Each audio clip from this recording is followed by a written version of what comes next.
Part 1. Opening, DNG 4. El Trong Thun NHC. At my granddaughter's wedding, I noticed my name tag said, "The old woman paying for everything."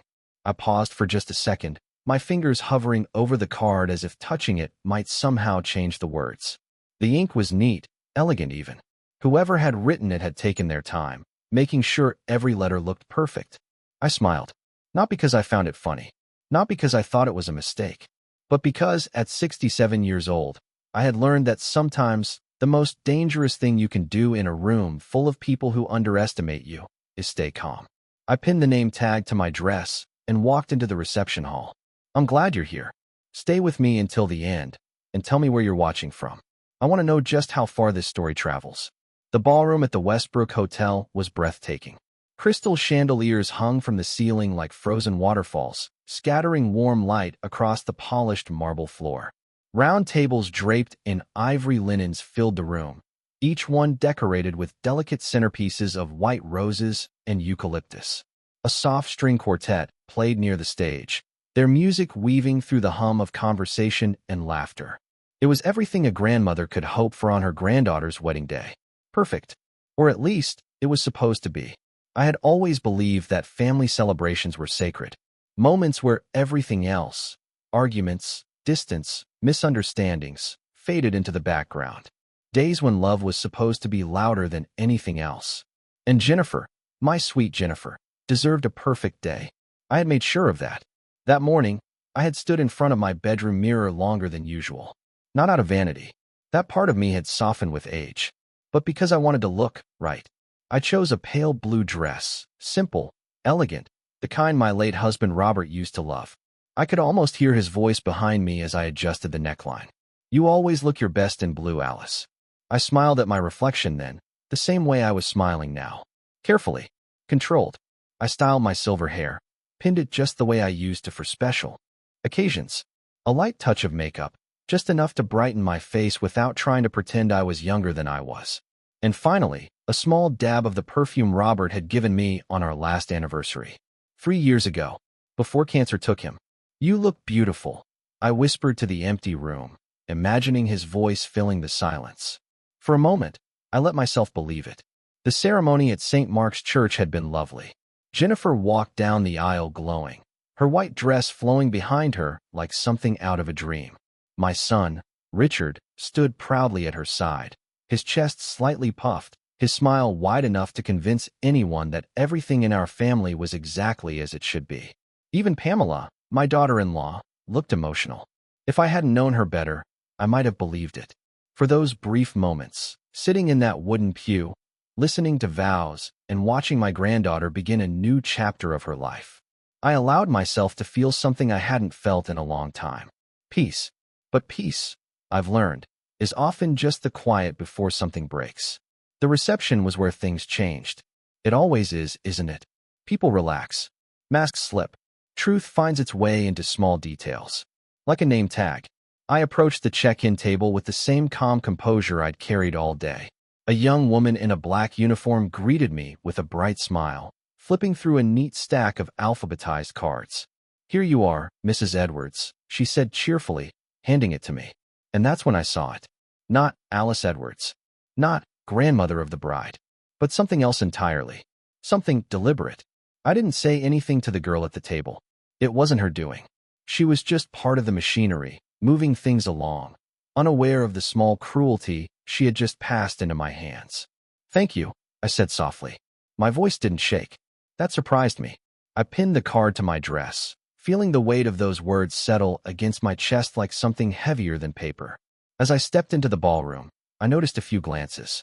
Not many, just enough. A flicker of eyes dropping to my chest, then quickly looking away.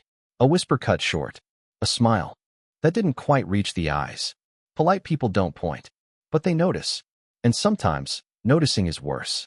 I moved through the crowd slowly, greeting familiar faces, accepting congratulations meant for Jennifer, exchanging pleasantries that felt rehearsed and hollow. "How are you, Alice? You must be so proud. She looks just like you at that age." I nodded, smiled, thanked them, all while feeling that name tag burning quietly against my dress. It wasn't until I reached the bar that I heard it clearly. Did you see her tag? A woman's voice, low but not low enough. Another voice answered, barely hiding a laugh. Pamela said they thought it would be funny. Funny. I repeated that word in my mind, turning it over like something bitter on my tongue. Funny. Apparently, I was the joke. I picked up a glass of champagne from a passing tray, my fingers steady despite the slow tightening in my chest. For a moment, I considered taking the name tag off, slipping it into my purse, pretending I hadn't seen it, pretending none of this was happening. But then I thought about the hours I had spent helping plan this wedding, the deposits I had paid, the vendors I had called when things went wrong, the quiet, constant support I had given, not for recognition, not for praise, but because that's what family does. Or at least, that's what I had always believed. So I left the name tag exactly where it was. Let them see it. Let them all see it. Because if this was the role they had chosen for me, I was going to understand exactly why, and how far they were willing to go. I took a slow sip of champagne, letting the bubbles settle the rising tension in my chest. Across the room, I spotted Richard, my son, laughing, his arm around Pamela as they spoke with a group of guests, completely at ease, completely comfortable in a room that suddenly felt unfamiliar to me. For a brief moment, our eyes met, and in that moment, I searched his face for something, anything, that might tell me this was a misunderstanding, a mistake, a joke that had gone too far. But he didn't frown. He didn't look confused. He didn't even look surprised. He just smiled, and then he looked away. That was when I knew this wasn't an accident. This was intentional, carefully planned, perfectly executed, just like everything else at this wedding. I set my glass down gently on the nearest table, my reflection catching briefly in the polished surface. The woman staring back at me looked composed, elegant, unbothered. But behind her eyes, something had shifted. Something quiet. Something cold. I adjusted the edge of my name tag, making sure it was straight, visible, impossible to ignore. If they wanted me to wear this label, then I would. For now. Because sometimes, the best way to understand a game is to let your opponents believe you're still playing by their rules. And as I stood there, in a room filled with laughter that no longer felt like it belonged to me, I realized something important. This wedding wasn't the beginning of the story. It was the moment I finally saw it clearly. And once you see the truth, you can never unsee it. Part 2. The silence after the smile. I didn't leave the reception. That would have been the easier choice. At my age, people expect you to excuse yourself quietly, to say you're tired, to blame your knees, your back, your age, to slip out of the room before anyone has to acknowledge that something is wrong. But I stayed. I stayed because I needed to see, not just what they had already done, but how far they were willing to go. I moved toward my assigned table, the soft carpet muting the sound of my steps. Table 12, near the back of the room, close enough to see the stage, but far enough that no one would have to look at me unless they wanted to. It was a small detail, but details matter, especially the ones people think you won't notice. The place card in front of my seat confirmed it. My name, my real name this time, printed neatly in gold script. Alice Edwards. Nothing about grandmother. Nothing about family. Just a name. I pulled out the chair and sat down slowly, smoothing my dress as I did. Around me, conversations flowed easily. Laughter rose and fell like waves. Glasses clinked. Someone nearby was telling a story loud enough to draw a small crowd. Life continued, as if nothing had happened. As if I wasn't sitting there with a label pinned to my chest that reduced me to a role I had never agreed to play. A server approached, placing a glass of water in front of me. "Can I get you anything else, ma'am?" she asked politely. I looked up at her, studying her face for just a second. She was young, maybe 20, 22 at most. Her smile was genuine, uncomplicated. "No, thank you," I said gently. She nodded and moved on. For a moment, I envied her. There is a kind of innocence in not yet knowing how people can change, how easily kindness can be replaced by calculation. I folded my hands in my lap and let my eyes drift across the room again. Richard was still near the center, moving from group to group, shaking hands, accepting congratulations like a man who had done something worth celebrating. Pamela stayed close to him, her hand resting lightly on his arm, her smile bright and practiced. They looked like a perfect couple. They always had. That was part of the problem. I watched as Pamela leaned in to whisper something to one of the guests. The woman's eyes flicked in my direction for just a moment before she covered her mouth, laughing softly. There it was again. That quiet ripple. Not loud enough to cause a scene, but just enough to let me know the joke was still traveling. I reached up, almost absent-mindedly, and adjusted the edge of my name tag again. It sat perfectly straight, catching the light each time I moved. Let them look. Let them read it. Because the more I sat there, the more something inside me began to settle. Not anger. Anger is loud. It demands attention. It pushes you to react before you understand. This was something else. Something quieter. Colder. Clarity. Dinner was served shortly after. Plates arrived in careful succession, salad first, then the main course. Filet mignon, roasted vegetables, something delicate and beautifully arranged that I barely noticed. I picked up my fork and knife, moving through the motions automatically. Across from me, a couple I didn't recognize smiled politely. "Are you on the bride's side or the groom's?" the woman asked. "The bride's," I replied. "Oh, how lovely. And how do you know her?" There was a pause. A small one. Barely noticeable to anyone else. But to me it stretched. "I'm her grandmother," I said. The word felt heavier than it should have. The woman's smile softened, her posture shifting slightly. "That's wonderful," she said. "You must be so proud." "I am," I answered. And that, at least, was true. Jennifer deserved better than this. Better than whatever this performance had become. As the meal continued, I noticed something else. No one from my family came to sit with me. Not Richard. Not Pamela. Not even Jennifer.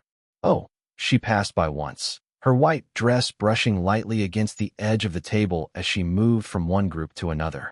She leaned down, kissed my cheek quickly. "Everything okay, Grandma?" she asked. Her voice was warm, but distracted. "Yes, sweetheart," I said, smiling up at her. "Everything's beautiful." She smiled back, relieved, and was gone before I could say anything else. Before I could ask her if she had seen it, if she knew, or if this, like everything else, had been arranged around her without her ever questioning it. I watched her walk away, her laughter blending into the music, her hands slipping into her husband's as they greeted another group of guests. For a moment, I let myself hold on to that image, because it might be the last pure thing I would see that night. The speeches began soon after. Richard took the microphone first. He spoke about family, about love, about how proud he was of Jennifer. His voice carried easily across the room, confident, steady. People listened. They always listened to him. He had that kind of presence, the kind that fills a room, the kind that convinces people you deserve to be at the center of everything. I listened to every word, especially the ones about family, because with each sentence, the contrast became clearer, sharper, almost unbearable. Then Pamela took the microphone. Her speech was lighter, full of small jokes and carefully timed pauses for laughter. She talked about Jennifer growing up, about the journey to this day, about how much effort had gone into making everything perfect. At one point, she gestured around the room. "This wedding," she said with a bright smile, "wouldn't have been possible without a lot of support." There was a ripple of agreement. Nods. Smiles. She paused. Just long enough. "And of course," she added, her eyes flicking briefly in my direction, "we all know who's been especially generous." Laughter. Soft. Controlled. But unmistakable. I felt it before I fully processed it. That shift. That confirmation. This wasn't just a private joke anymore. It was part of the script. I lowered my gaze to my plate, my fingers resting lightly against the edge of the table. Still steady. Still calm. Because now, I understood something I hadn't fully grasped before. This wasn't about humor. It wasn't about a misplaced card or a thoughtless comment. This was positioning. Deliberate. Public. They weren't just using me. They were defining me. Reducing everything I had done, everything I had given, to a single, convenient identity. The one who pays. The one who provides. The one who can be laughed at, because she will never push back. I lifted my head slowly, my eyes moving across the room one more time, taking it all in. The smiles. The laughter. The comfort. They were so sure of themselves. So certain that I would remain exactly where they had placed me. Quiet. Useful. Invisible in every way that mattered. And as I sat there, in that beautifully decorated room that suddenly felt colder than any place I had ever been, I made a decision. Not a loud one. Not something anyone else could hear. Just a quiet shift, deep inside. I would not make a scene. Not tonight. Tonight, I would watch. I would listen. And I would remember. Because people reveal who they are most clearly when they believe there are no consequences. And for the first time, I was beginning to wonder what would happen when there finally were. Part 3. The moment it stopped being a joke. By the time the music started, most of the room had forgotten about the speeches. That's how events like this work. A few words, a few laughs, and then everything dissolves into dancing, drinks, and carefully staged happiness. But I hadn't forgotten. I don't think I could have, even if I tried. The band shifted into something softer at first, a slow melody that pulled couples toward the dance floor. Jennifer and her new husband took the center, their hands intertwined, their movements slightly uncertain but full of excitement. Applause followed them. Phones lifted into the air. Smiles everywhere. I watched from my seat, my hands still folded neatly in my lap.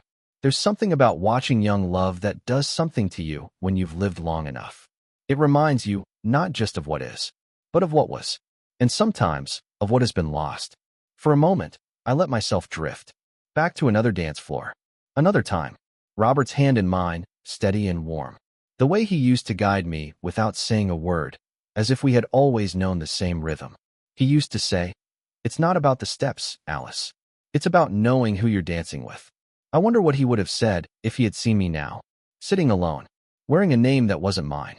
The music swelled, pulling me back to the present. Jennifer laughed as she stumbled slightly, her husband catching her just in time. The room responded with soft laughter, the kind that feels kind. Genuine. For a second, I felt it too.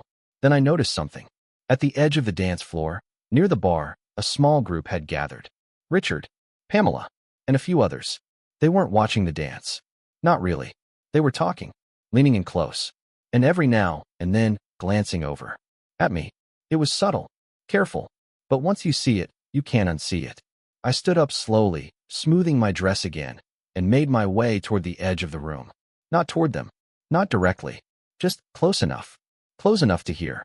I mean, it was her idea, Pamela was saying, her voice light, almost amused. She insisted on helping.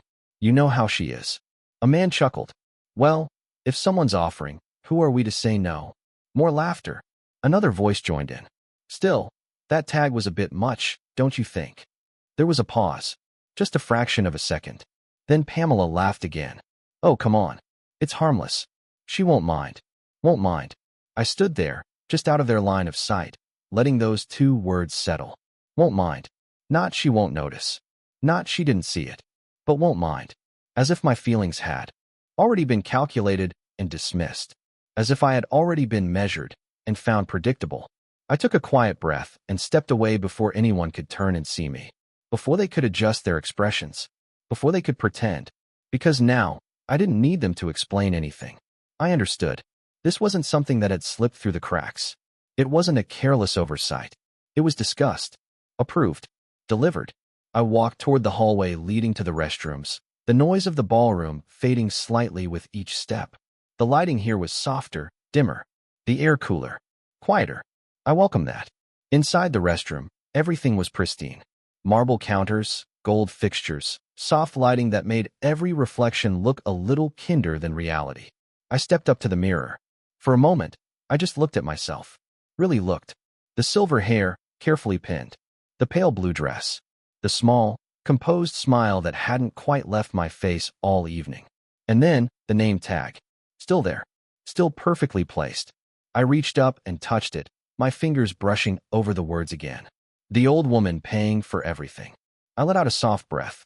Not a sigh. Not quite. Just an acknowledgement. Because standing there, alone in that quiet space, something became very clear to me. This wasn't new. Not really. This was just the first time it had been made visible.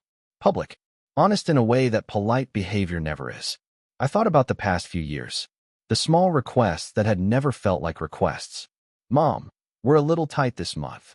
Alice, it would mean so much to Jennifer. Just until things settled down. Each one reasonable. Each one temporary. Each one easy to say yes to. Because that's what you do for family. You give. You support. You show up. And slowly, without noticing, you become something else. Not the center. Not even part of the circle. Just the resource. I stared at my reflection a little longer. Then, very carefully, I adjusted the name tag again. Straightened it. Smoothed the edge. Left it exactly where it was. because taking it off now would have been like pretending I hadn't seen the truth. And I had. I turned away from the mirror and walked back toward the ballroom. The music had picked up now, faster, louder. The dance floor was filling. Conversations overlapped. Glasses clinked again. Everything looked the same, but it didn't feel the same. Not anymore. As I stepped back into the room, someone called my name. Alice. I turned. It was Martin Reynolds, Robert's attorney. He stood near one of the side tables, his posture straight, his expression different from the others. Not amused, not distracted, focused, concerned. He glanced briefly at my name tag, then back at my face. And in that moment, I saw something I hadn't seen all evening. Recognition, not of the joke, but of what it meant. May I have a word with you? He asked quietly. I studied him for a second, then nodded. Of course. As I walked toward him, I could feel it again. That shift inside me. Steady, certain, because whatever this night had started, it wasn't going to end the way they expected. And somehow, I had the feeling Martin Reynolds was about to show me exactly why. Part 4. The conversation that changed everything. Martin didn't speak right away. He simply gestured toward a quieter corner of the room, away from the music, away from the laughter, away from the kind of people who only listened when something entertained them. I followed him. Not quickly, not slowly either, just steadily. The kind of pace that doesn't draw attention. The kind you learn after years of knowing when to step forward and when to simply observe. We stopped near a tall window overlooking the hotel gardens. Outside, the night had settled in completely. Soft lights lined the pathways, glowing gently against the darkness. Inside, everything was still bright, still loud, still pretending. I'm sorry, Martin said quietly. That was the first thing. Not hello. Not, you look lovely. Just, I'm sorry. I looked at him for a moment, taking in the lines on his face, the seriousness in his eyes. For what? I asked. He hesitated, then glanced briefly at my name tag. That, he said. One word. But it carried more weight than anything else that had been said to me all evening. I followed his gaze down to the tag, then back up again. It's quite something, isn't it? I replied. My voice didn't change. It hadn't all night. Martin studied me carefully.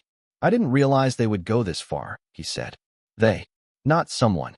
Not a mistake. They. So he knew. Not everything. But enough. I tilted my head slightly. How far is this exactly? I asked. He let out a slow breath, as if choosing his words with care. Public, he said. Deliberate. Humiliating. There was no softness in the way he said it. No attempt to make it sound lighter than it was. I appreciated that. Then you're seeing it clearly, I said. A small silence settled between us. Not uncomfortable. Just real. Something rare in a room like this. Martin reached into the inside pocket of his jacket. The movement was subtle, but intentional. I wasn't planning to bring this up tonight, he said. Your husband didn't want it discussed unless it became necessary. My attention sharpened. There are moments in life when something shifts before you even understand why. This was one of them. Necessary, I repeated. He nodded. His fingers closed around a thin envelope, slightly worn at the edges, as if it had been handled more than once, but never opened. I think we may be there, he said. He handed it to me. I didn't take it immediately. Instead, I looked at it, at the weight of it, at the way he was holding it. Not casually, not lightly, but with the kind of care you give something that matters. What is it? I asked. A codicil, he replied. An addition to Robert's will. My fingers moved before I fully thought about it. I took the envelope. It was lighter than I expected. Paper always is. It's what it carries that gives it weight. I don't remember this, I said quietly. You weren't meant to, Martin answered. I looked up at him. He made me promise, he continued, that I would only give it to you if certain conditions were met. I waited. He didn't rush. Martin had always been like that. Measured. Precise. He was concerned, Martin said slowly, about how things might change after he was gone. A small, almost invisible tightening settled in my chest. Robert. Even now. Even then. Thinking ahead. He didn't say much. Directly, Martin added. But he asked questions. About how often your son visited. About financial requests. About boundaries. Boundaries. That word lingered. Because looking back, there had been moments. Questions Robert had asked that I hadn't thought much about at the time. Small things. Easily dismissed. I told him I trusted my family, I said. Martin's expression softened. I know you did. I looked down at the envelope again. My name was written on the front in Robert's handwriting. I would have recognized it anywhere. Steady. Familiar. Final. For a moment, everything else faded. The music, the voices, even the weight of the evening itself. It was just me and that name, written by the man who had known me better than anyone else ever had. Do you want me to explain it? Martin asked gently. I shook my head. No, I said. My voice was calm. Certain. I'll read it. Not here. Not in this room full of noise and laughter and carefully constructed appearances. Not while they were still watching, still assuming, still certain of their position. I slipped the envelope into my clutch. Carefully, securely, like something that mattered. Because it did. I looked back up at Martin. Thank you, I said. He gave a small nod. There's more, he added quietly. I paused. More? I asked. His eyes met mine again, steady. Your husband didn't leave things the way people think he did. A faint ripple moved through my thoughts. Not confusion. Not yet. Just awareness. Awareness that something I had believed for years might not be entirely true. I see, I said. And for the first time that night, I felt something shift, not just emotionally, but practically. Something real. Something that existed beyond feelings and perception. Something that could change outcomes. Martin studied my face for a moment longer. You're handling this very well, he said. I considered that, then gave a small, almost imperceptible smile. At my age, I replied, you learn that reacting too early usually benefits the wrong people. He nodded. He understood. That was enough. We didn't say much after that. There was no need. Some conversations don't require many words. They just change things. I turned and made my way back toward the center of the room. Nothing had changed. Not on the surface. The music was still playing. People were still laughing. Glasses were still being raised. But everything felt different now. Because I was no longer sitting there wondering what this all meant. I was holding something. Something they didn't know about. Something they hadn't accounted for. Across the room, I saw Pamela again. Still smiling. Still moving from group to group with effortless ease. So certain. So comfortable. So completely unaware. I reached up once more and adjusted my name tag. Straight. Visible. Exactly where it had been all night. Because for now, I would let them keep their version of me. The quiet one. The generous one. The predictable one. The one who wouldn't mind. I let my hand fall back to my side. My fingers brushing lightly against my clutch. Against the envelope inside. And for the first time that evening, I understood something with absolute clarity. They hadn't just misjudged me. They had misjudged Robert. And that was a mistake much bigger than a name tag. Part 5. The first crack in the illusion. I didn't open the envelope that night. Not at the wedding. Not in that room filled with music and laughter, and people who believed they understood exactly where I stood. Some things deserve silence, space, and more importantly, privacy. So I stayed.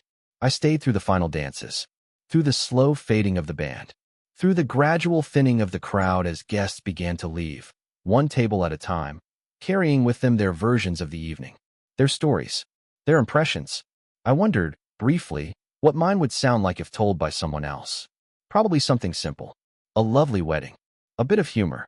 Nothing serious. That's the thing about quiet humiliation. If you don't react, most people assume it didn't matter. By the time I finally stepped outside, the night air felt different. Cooler. Cleaner. Honest. I stood there for a moment, just breathing, letting the silence settle around me. Inside, everything had been layered.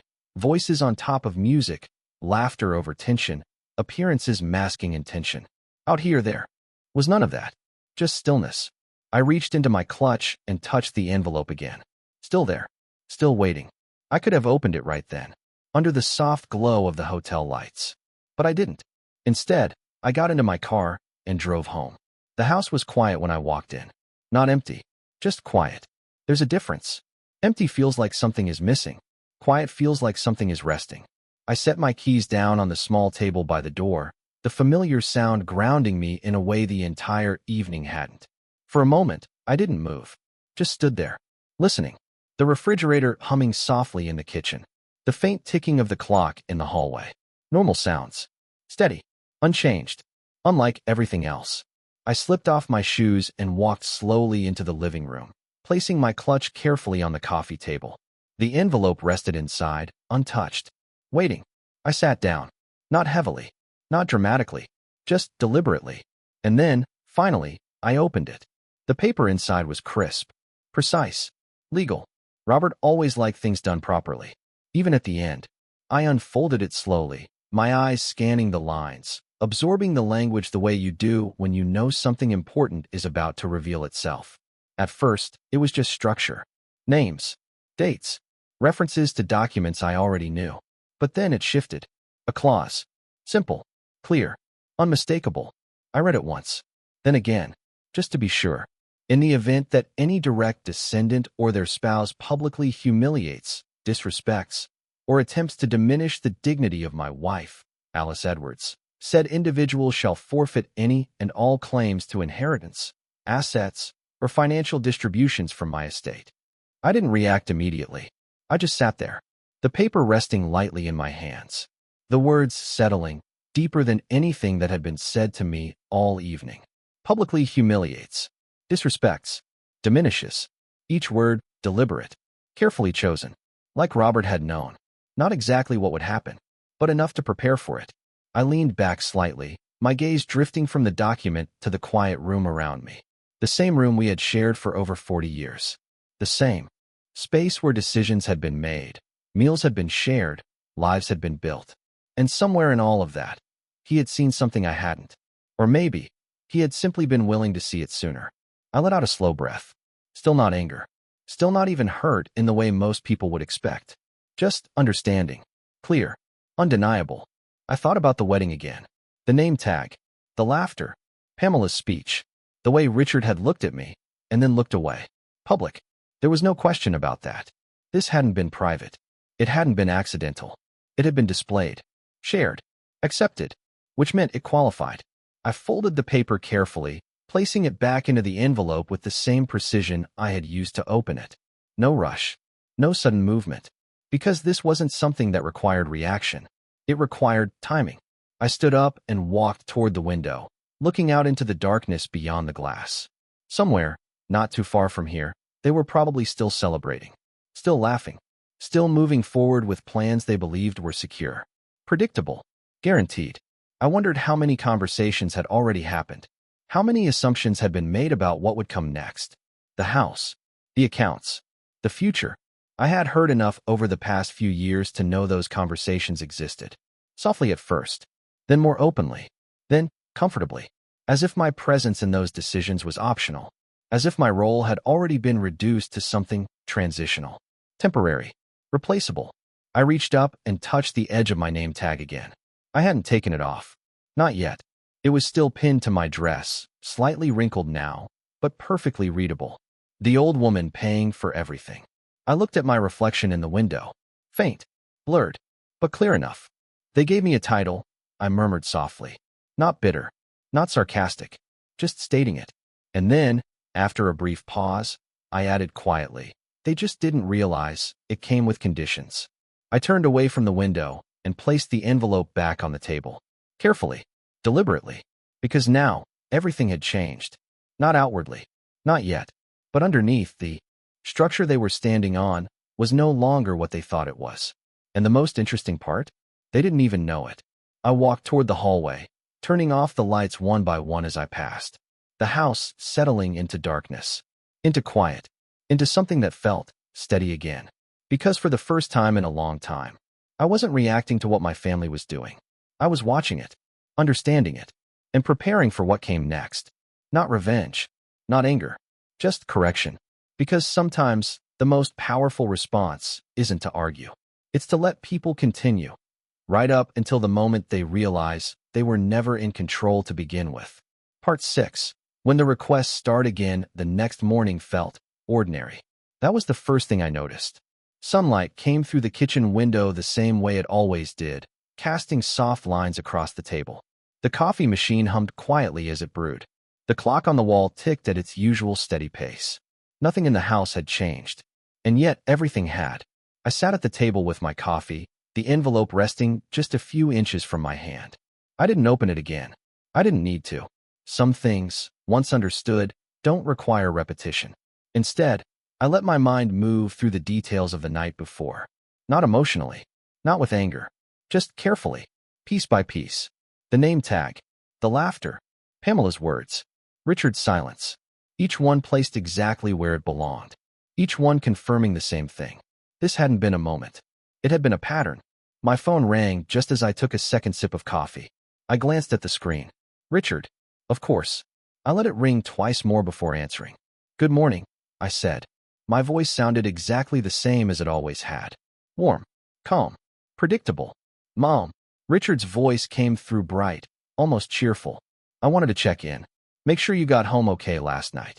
I paused just long enough. Yes, I did, I replied. It was a beautiful evening. There was a small shift on the other end. Relief. Subtle, but there. Night? Everything turned out great, he said quickly. Jennifer was so happy. I'm glad, I said. Another pause. Short. Measured. And then it came. The real reason for the call. So, Pamela and I were talking this morning. He continued, his tone adjusting slightly. About everything. The wedding, the expenses, all of that. I didn't respond right away. I let him continue. We just wanted to say thank you, he added, for your support. It really meant a lot. Support. That was the word he chose. Not contribution. Not funding. Support. I nodded slightly, even though he couldn't see me. You're welcome, I said. Another pause. Longer this time. Because now, we were approaching the part of the conversation that mattered. There is one thing, though, Richard said, his voice dipping just enough to signal importance. We ran a little over budget. Of course you did. I didn't say it out loud. I didn't need to. That happens, I replied calmly. Yeah, he said quickly. Exactly. And it's nothing major, just some final vendor payments, a few adjustments here and there. Adjustments. I stared at the surface of my coffee for a moment, watching the faint ripple settle. And I asked gently. There it was. The opening. Well, he hesitated, then pushed forward. We were hoping you might be able to help cover the remaining balance. Just temporarily, of course. We'll sort everything out soon. Temporarily. I had heard that word before. Many times. Always followed by something that never quite returned to where it started. I didn't answer immediately. Not because I was unsure, but because timing matters. I see, I said finally. Richard continued quickly, filling the silence. It's just easier this way, Mom. You've always handled things so well. And honestly, it's all within the family, right? Within the family. I let that phrase settle. Because last night, I had seen exactly what family meant in that room. I reached out and lightly touched the envelope beside me. Still there. Still real. Still relevant. How much? I asked. There was a brief pause, followed by the sound of him exhaling. About 35,000, he said. 35,000. He said it the way someone mentions the weather. Casual. Expected. As if the number itself wasn't the point. As if the answer had already been decided. I leaned back slightly in my chair. 35,000. I thought about the years behind that number. The checks written without hesitation. The transfers made without question. The quiet assumption that I would always step in. Always provide. And for the first time, I didn't feel the instinct to say yes. Not anger. Not resistance. Just absence. The absence of that automatic response they had come to rely on. I'll need to think about it, I said. Silence. Not long, but noticeable. Oh, Richard replied, clearly not expecting that. Sure, of course. I mean, there's no huge rush, but the vendors are asking. I understand. I interrupted gently. My tone didn't change. Still calm. Still reasonable. Still me. I'll look over a few things and get back to you. I added. Another pause. Longer this time. Something had shifted. Just slightly. But enough. Okay, he said finally. That sounds good. We exchanged a few more polite words after that. Nothing important. Nothing real. And then the call ended. I set the phone down slowly. The kitchen felt even quieter than before. Not empty. Just aware. Because that had been the first moment. The first small crack. They had expected certainty. Immediate agreement. Instead, they got something else. Consideration. Distance. Control. I reached for my coffee again, taking a slow sip. Then I picked up the envelope. Not to read it. Just to hold it. Because now, for the first time, the pieces were beginning to align. What they wanted. What they expected. And what I actually had. Not just financially, but legally. Structurally. Permanently.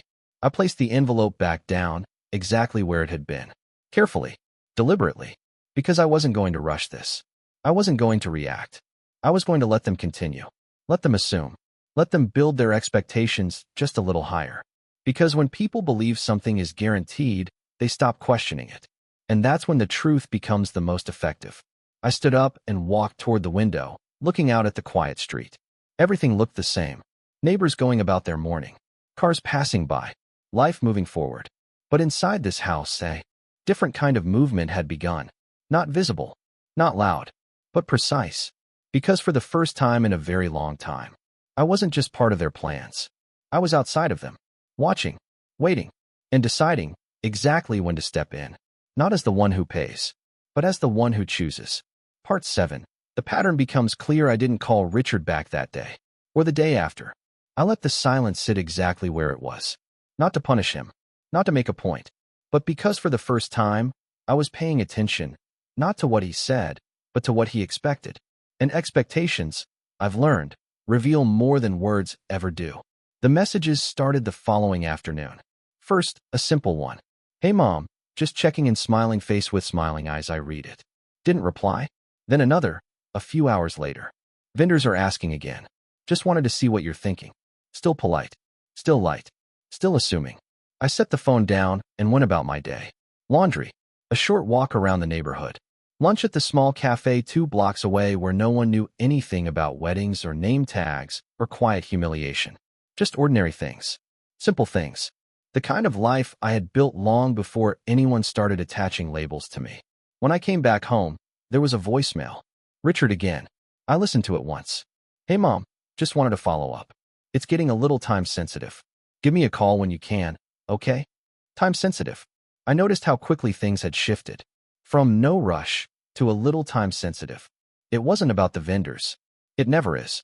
It's about pressure. Gradual. Carefully applied. I set the phone aside and walked into the living room. The envelope was still on the table. Exactly where I had left it. Untouched. But not forgotten. I sat down and looked at it for a long moment. Not reading. Not analyzing. Just acknowledging. Because now, the past few years were beginning to rearrange themselves in my mind. Small things first. Conversations I hadn't thought much about at the time. Mom, it would just be easier if you transferred it directly. Alice, we'll handle the paperwork later. It's temporary, you know how these things go. I had trusted those words. Not blindly, but willingly. There's a difference. Trust, when it comes from love, doesn't feel like a risk. It feels like the right thing to do. Until one day, you realize it wasn't shared equally. I stood up and walked toward the bookshelf in the corner of the room. Second shelf from the top. A small wooden box sat tucked between a row of old photo albums. I hadn't opened it in years. Not because I was avoiding it, just because I hadn't needed to. Until now. I brought it back to the table and set it down carefully. The hinge creaked softly as I opened it. Inside were documents. Not many, but enough. Old bank statements. Copies of transfers. Receipts I had kept without really knowing why. Maybe part of me had always understood, just a little. I started going through them. Slowly. One page at a time. Dates. Amounts. Notes scribbled in the margins. Help with down payment. Emergency. Short-term loan. Each one made sense on its own. Reasonable. Understandable. But together, they told a different story. A pattern. Clear. Consistent. And one-sided. I sat back slightly, the papers spread out in front of me. Not shocked. Not even surprised. Just seeing it. Finally, my phone buzzed again. Another message. This time from Pamela. Hi Alice. Hope you're resting after yesterday. Just wanted to check. Richard mentioned the balance. It would really help if we could finalize things today. I read it twice. Not because it was complicated, but because of the tone. Polite. Controlled. And underneath it, expectation. Not a request. Not really. More like a step in a process that had already been decided. I placed the phone face down. Then I picked up one of the older documents again. A transfer from 2 years ago. 20,000. No repayment. No follow-up. Just absorbed into the flow of their lives. I thought about the wedding again. The way Pamela had laughed. She won't mind. And I realized something important. They hadn't just been taking. They had been training. Training me to respond a certain way. Immediately. Without question. Without hesitation. And over time, that response had become automatic. Until now. I gathered the papers back into a neat stack and placed them beside the envelope. Side by side. Past and present. Emotion and structure. For a long moment, I just sat there, looking at both. Because this wasn't about money anymore. Not really. It was about position. About how I had been placed, and how I had allowed it. Quietly, gradually, without noticing, until it was written on a name tag for everyone to see. I reached for my phone again. Not to reply, just to check the time. 3:17 p.m. Plenty of daylight left. Plenty of time. Because I wasn't going to rush into this. I wasn't going to correct them immediately. That would have been too easy. Too predictable. Instead, I was going to let the pattern continue just a little longer. Let them press. Let them assume. Let them reveal exactly how far they believed they could go. Because the clearer that became, the more precise my response would be. I stood up and carried the documents back to the wooden box, placing them inside carefully. Not hiding them, just storing them properly. Then I returned to the table and picked up the envelope one more time, holding it for a second, feeling its weight again. Not heavy, but decisive. I set it back down exactly where it had been, because I wasn't ready to use it yet. Not today. Today was still about watching, listening, understanding. But that would change. Soon. Very soon. My phone buzzed again. Another message. Short this time. From Richard. Mom, we really need an answer. I looked at the screen. Then I smiled. Not warmly. Not coldly. Just knowingly. Because now, for the first time, they were the ones waiting. And I was the one deciding how long that would last. Part 8. The preparation begins. I didn't respond to Richard's message right away. Mom, we really need an answer. The words stayed on my screen longer than they should have. Not because I was unsure, but because I wanted to see how quickly need would turn into something else. Pressure has a rhythm, and once you recognize it, you start to hear it everywhere. I set the phone down and walked into my study. It was a small room, tucked toward the back of the house.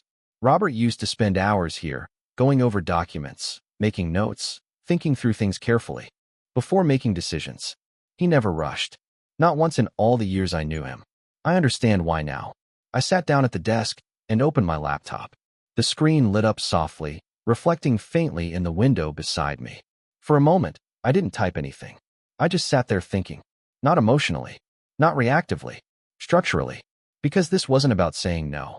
It was about understanding what saying yes had created, and what saying no would change. I reached for my phone again and opened the messages. Richard. Pamela. Short sentences. Polite words. Urgent undertones. I read through them all once more, slowly this time. Not as requests, but as evidence. Because tone reveals intent. And intent, once clear, tells you exactly how to move. I set the phone aside and opened a new document. My fingers hovered over the keyboard for just a second. Then I typed one word. Timeline. And beneath it, I began listing. Wedding expenses verbal agreement. Temporary support. No written repayment, terms public incident. Name tag plus speech reference witnesses present. I paused. Looked at the list. Then added one more line. Pattern of prior financial dependency. There it was. Not a feeling. Not an accusation. Just a structure. Clear. Simple. Difficult to argue with. I leaned back slightly in the chair. Because once something becomes clear on paper, it stops being emotional. And starts becoming actionable. My phone buzzed again. Another message. Pamela. Alice. We really need to close this today. Vendors won't wait. Won't wait. I almost smiled.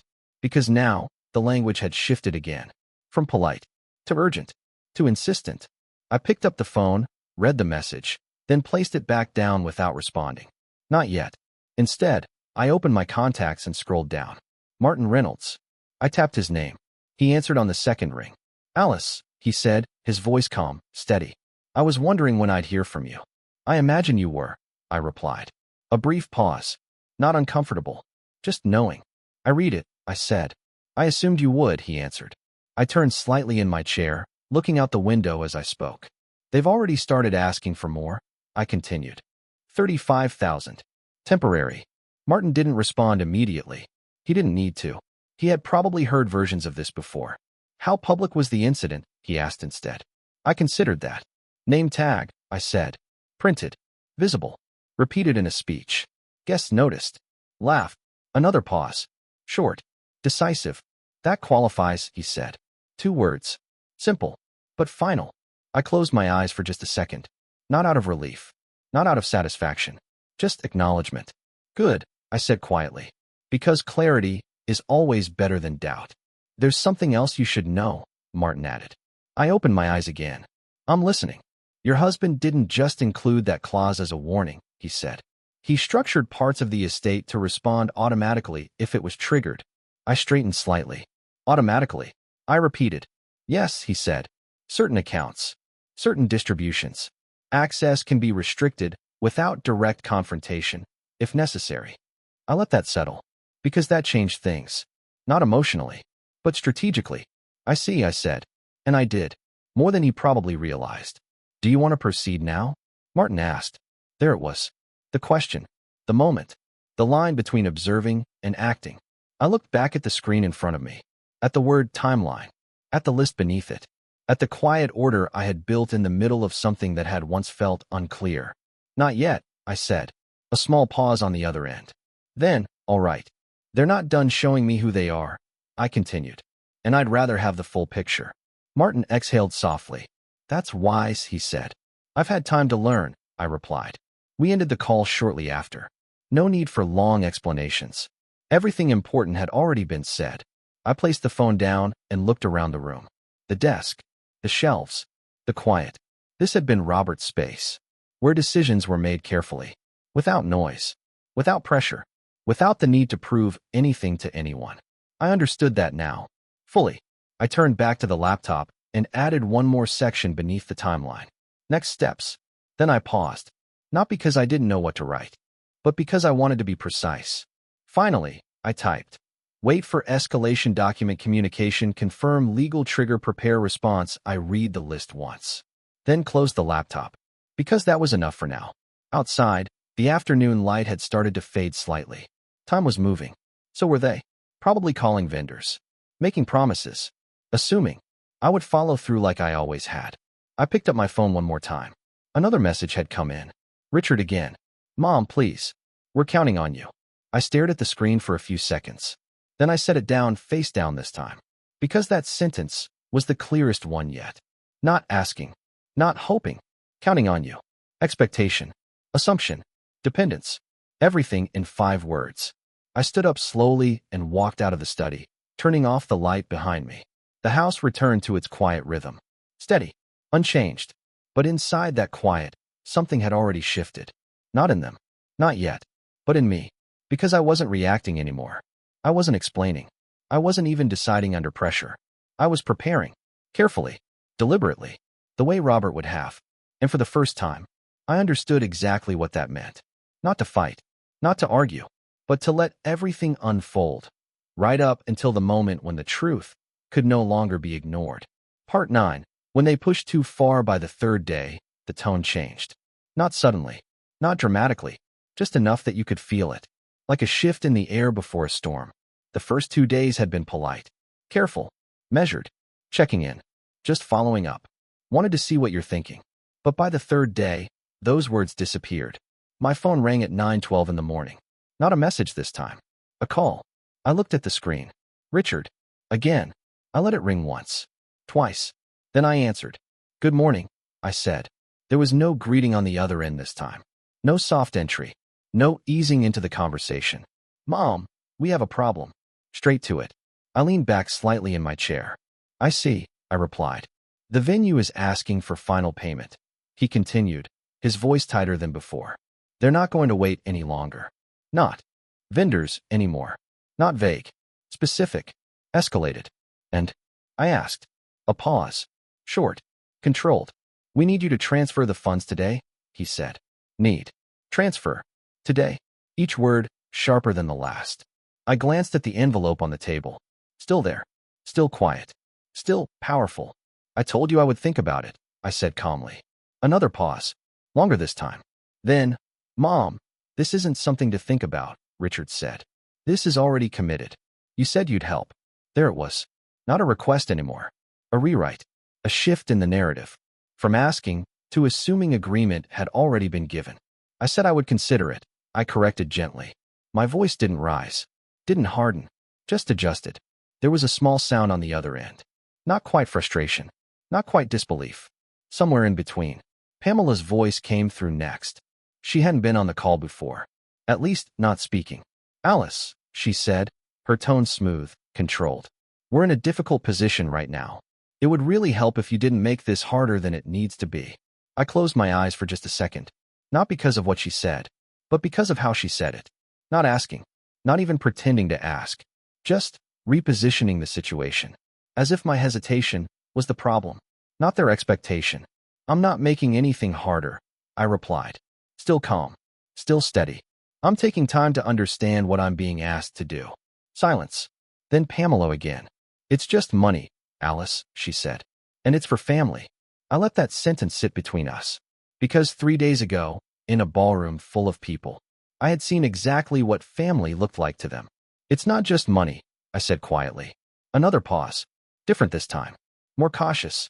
Richard came back on the line. Mom, we don't have time for this, he said. If this doesn't get paid today, it's going to reflect badly on all of us. Reflect badly. Interesting.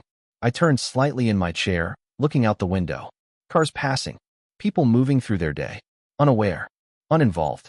And how would it reflect on me? I asked. That stopped him. Not for long. But long enough. That's not what I meant, he said quickly. No. I replied. Silence again. He didn't answer. Because there wasn't a good answer. Not one that didn't reveal more than he wanted it to. Pamela stepped in again. This isn't about reflection, she said smoothly. It's about responsibility. There it was. The final shift. From request, to expectation, to obligation. Responsibility. As if it had always been mine. As if it had been assigned, without ever being agreed to. I reached for the envelope, my fingers resting lightly on its edge. Still closed. Still quiet. You're right, I said. A small shift on the other end. Hope. Immediate. Predictable. I'm glad you see that, Pamela replied. I almost smiled. Because she thought the conversation had turned. That I had come back to where they expected me to be. But I hadn't. Not really. Responsibility matters, I continued. Which is why I need to be very clear about mine and yours. Silence. Heavy this time. Not confused. Not uncertain. Just waiting. Because something in my tone had changed. Not louder. Not sharper. Just more precise. I won't be transferring anything today, I said. No hesitation. No softening. Just a statement. Richard exhaled sharply. Mom, I'm not finished, I said. Still calm. Still controlled. But final. That stopped him. I will review everything properly, I continued. And I will get back to you when I'm ready. Pamela's voice came back, thinner now. This isn't reasonable, Alice. I'll let that pass. Because reason depends on perspective. And one more thing, I added. A pause. Waiting. If this is as urgent as you say, I suggest you find another solution in the meantime. Silence. Long uncomfortable. Because that was new. Not just a delay. Not just hesitation. But refusal to carry the weight immediately. Richard spoke again, his voice tighter than before. So that's it, he asked. For now, I said. Another silence. Then the call ended. Not with a goodbye. Not with closure. Just cut. I set the phone down slowly. The room felt different. Not quieter. Not louder. Just clearer. Because that had been the moment. The line. And they had crossed it. Not at the wedding. Not with the name tag. But here. In this call. Where expectation became demand. And demand became entitlement. I looked down at the envelope in my hand. Still unopened since that first night. But no longer distant. No longer theoretical. Now it was relevant. Immediate. I placed it back on the table, my fingers lingering for just a second. Because everything was in place now. The pattern. The escalation. The confirmation. There was nothing left to guess. Nothing left to wait for. I stood up slowly and walked toward the window again. Outside, the world continued exactly as it had before. Unchanged. But inside something had settled. Not anger. Not satisfaction. Just certainty. Because now, when I moved forward, it wouldn't be a reaction. It would be a decision. And decisions, made at the right moment, don't need to be loud. They just need to be final. Part 10. The day everything turned, I didn't call them back after that. Not that day. Not the next. And this time, the silence didn't feel passive. It felt active. Deliberate. Because something had already been decided. Not out loud. Not between us. But inside me. 2 days later, my phone rang again. This time, I answered on the first ring. Hello, Mom, Richard said. His voice was different. Not warm. Not even tense. Controlled. The kind of control people use when they're trying to keep a situation from slipping further away. We need to meet, he continued. Not can we. Not would you. Need. Of course. I agree, I said. A small pause. He hadn't expected that. Good, he replied quickly. Let's do brunch tomorrow. Pamela and I will come by. I glanced at the window. Morning light again. A different day. A different kind of clarity. That works, I said. And just like that, it was set. The next morning, I prepared the house the same way I always had. Not to impress. Not to host. Just properly. The table was set. 3 cups. 3 plates. Coffee ready. Simple things. Routine things. But this time, I noticed something. I wasn't preparing for them. I was preparing for the moment. At exactly 10:07, the doorbell rang. Right on time. I walked to the door and opened it. Richard stood there. Pamela beside him. Both dressed neatly. Both composed. Both carrying that same quiet assumption that this conversation would end the way all the others had. Mom, Richard said, stepping inside. Pamela followed with a polite smile. Alice. I nodded once. Come in. No hugs. No extra words. Just movement. We sat at the table. Coffee poured. Chairs adjusted. The usual choreography. But underneath it, nothing felt usual anymore. For a few moments, no one spoke. Just the sound of cups being lifted. Set down. Finally, Richard cleared his throat. So, he began. We really need to finalize things today. Straight to it. No small talk. No pretending. Good. That's why you're here. I asked. Yes, he said. The venue is still waiting. We've done everything we can on our end. Everything. I let that word pass. Pamela leaned forward slightly. We just need your help to close this out, she added. Then everything can move forward. Forward. As if this was just a step. A process. Already decided. I folded my hands lightly on the table. Calm. Still. Before we talk about money, I said, I'd like to clarify something. A pause. Short. What is it? Richard asked. I looked at him. Really looked this time. Not as my son, but as the man sitting across from me. When you introduced me at the wedding, I said, what role did you believe I had? Silence. Immediate. Unexpected. Pamela shifted slightly in her chair. Richard frowned. What do you mean? He asked. I didn't repeat myself. I didn't need to. He understood the question. He just didn't like it. That's not what this is about, he said. I nodded once. That's exactly what this is about. Another silence. He glanced at Pamela. She didn't speak. Not yet. Mom, it was a joke, Richard said finally. There it was again. That word. Joke. I let it sit between us. Unchallenged. Unaccepted. A printed name tag, I said calmly. A speech reference. Laughter. I paused. Explain the joke to me. Pamela exhaled softly. Alice, you're taking this too seriously, she said. It was meant to be lighthearted. Lighthearted. I tilted my head slightly.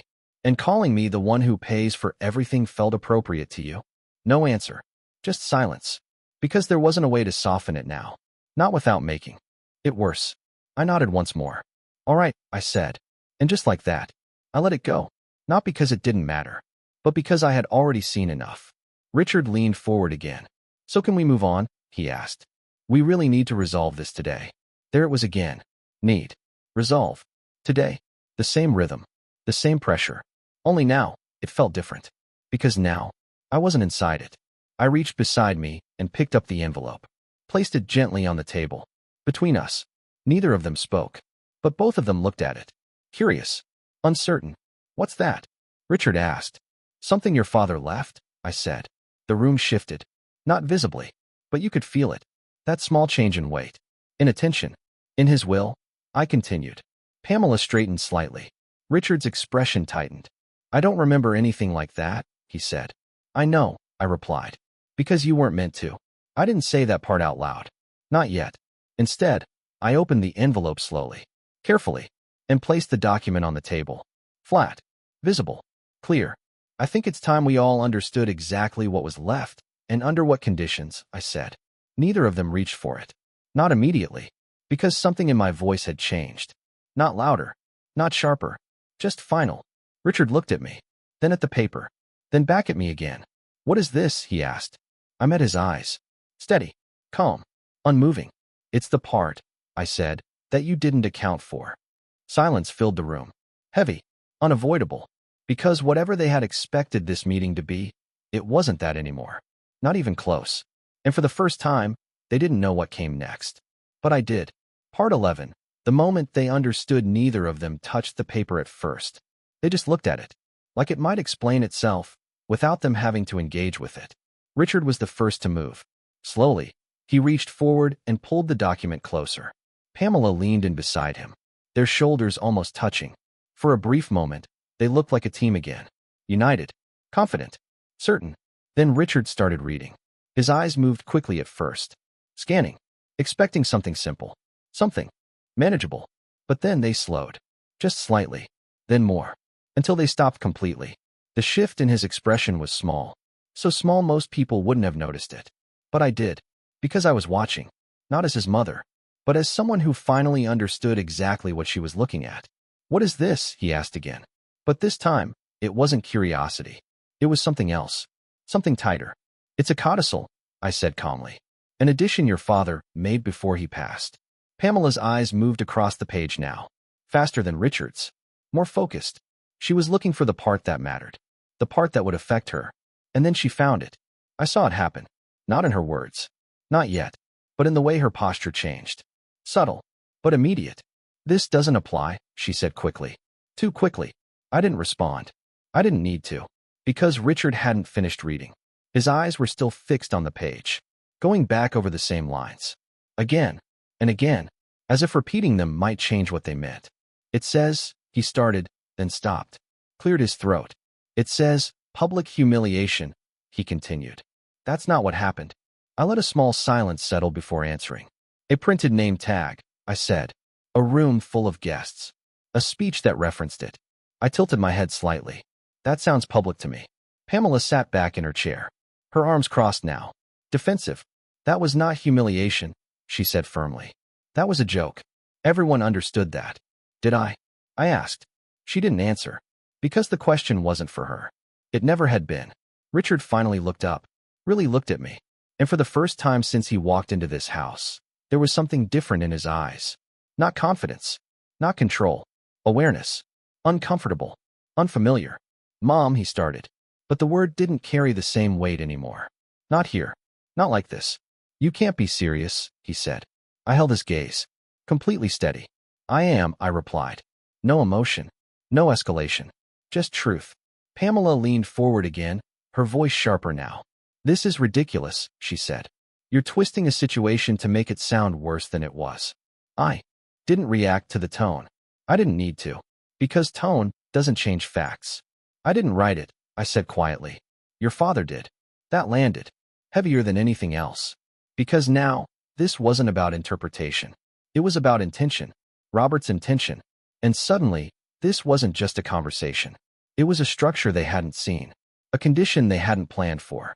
Richard looked back down at the paper. His grip tightened slightly. "What does this mean?" he asked. There it was. The real question. Not denial. Not dismissal. Understanding. Slow. Reluctant. But unavoidable. "It means," I said, "that if the condition is met, access to the estate changes." Pamela shook her head immediately. "No," she said. "That's not how this works." I let her speak. Because she needed to.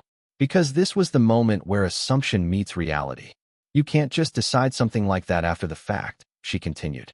"There are processes, legal steps. This isn't automatic." I glanced at the envelope, then back at her. "Actually," I said, "in some cases, it is." That was when the room changed. Not gradually, not subtly, completely. Because up until this point, they had believed this was negotiable. A discussion, a disagreement, something that could be managed. Now, they weren't so sure.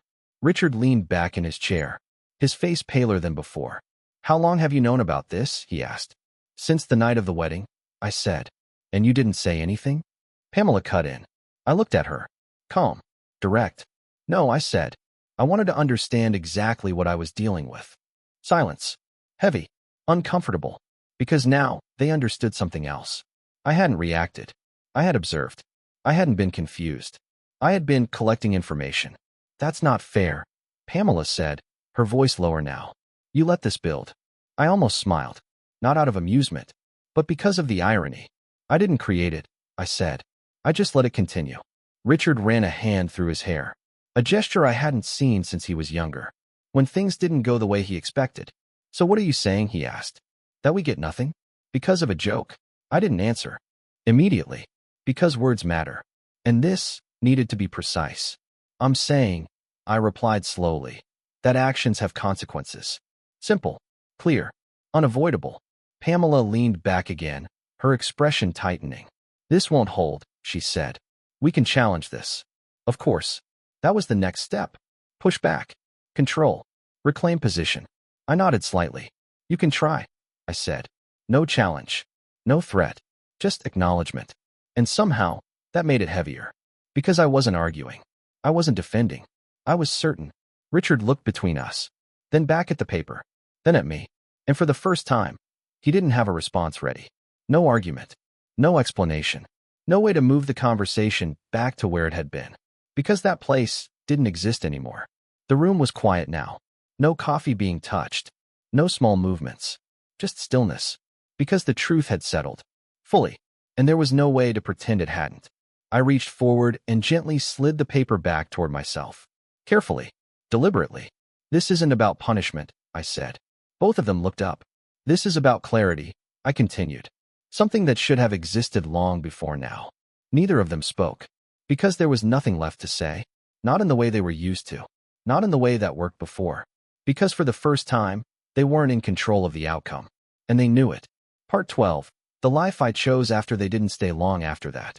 There wasn't anything left for them to say. Richard stood up first. Slowly. Like he wasn't entirely sure when the conversation had ended or how. Pamela followed a second later, her posture still straight, but no longer relaxed. No longer certain. They didn't argue again. They didn't raise their voices. Because something had already shifted beyond that point. You can't argue with something that's already decided. Mom, Richard started. But the word didn't carry the same weight anymore. Not authority. Not expectation. Just habit. I looked at him. Calm. Waiting. He hesitated. Searching, maybe, for the version of me that would soften. That would adjust. That would say, we'll figure it out. But that version wasn't sitting across from him anymore. We didn't mean, he tried again. I didn't let him finish. Not harshly. Not abruptly. Just gently. I know what you meant, I said. And I did. That was the hardest part. Not the insult. Not the money. But the understanding. Because once you understand someone clearly, you can't go back to guessing. Pamela didn't say anything. For once. She just picked up her bag and moved toward the door. Controlled. Composed. But quieter than before. Richard lingered a moment longer. Looking at me. Not as his mother. Not entirely. But as someone he hadn't fully seen before. I'll call you, he said. Not a promise. Not a plan. Just something to fill the space. I nodded once. Then he left. The door closed softly behind them. And just like that, the house was quiet again. I didn't move right away. I stayed at the table. The same place where everything had shifted. The document still resting in front of me. The coffee long gone cold. There was no rush now. No pressure. No voices trying to guide the direction of the moment. Just stillness. I reached forward and folded the paper carefully. Not quickly. Not carelessly. The same way Robert would have. Precise. Intentional. Because this wasn't just a document anymore. It was a boundary. One that should have existed long before it had to be written down. I placed it back into the envelope and set it aside. Not hidden. Not displayed. Just where it belonged. The next few days were quiet. No calls. No messages. No sudden urgency. And that silence told me everything I needed to know. They weren't confused. They weren't unsure. They were recalculating. Trying to understand something they had never needed to understand before. Limits. I didn't reach out. Not because I was waiting, but because I wasn't. For the first time in a very long time. I wasn't part of their timeline. Their plans. Their expectations. I had stepped out of it. Completely. A week later, I drove out of the city. Not far. Just far enough. There's a small lake about 40 minutes from my house. Robert used to take me there on Sunday mornings. Before life became busy. Before everything started to feel managed. We would sit on a wooden bench near the water. No conversations about money. No expectations. Just quiet. I parked the car and walked down the familiar path. The air was cooler there. Cleaner. Honest. Just like it had been that night outside the hotel. I found the bench. The same one. Worn slightly at the edges. Unchanged. I sat down slowly, hands resting in my lap.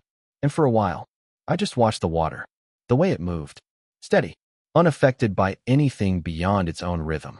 There's something about water. It doesn't rush. It doesn't force. It just continues.